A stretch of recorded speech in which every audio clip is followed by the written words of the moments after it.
Thus, in a very real sense, you and I are the executors of the testament handed down by those who gathered in this historic hall 186 years ago today.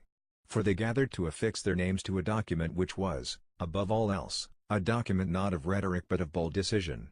It was, it is true, a document of protest, but protests had been made before. It set forth their grievances with eloquence, but such eloquence had been heard before.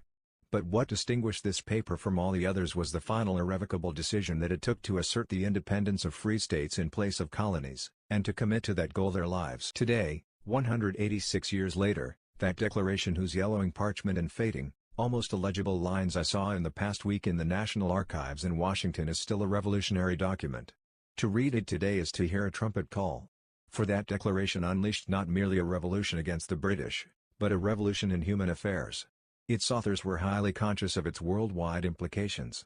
And George Washington declared that liberty and self-government everywhere were, in his words, finally staked on the experiment entrusted to the hands of the American people. This prophecy has been borne out. For 186 years this doctrine of national independence has shaken the globe, and it remains the most powerful force anywhere in the world today.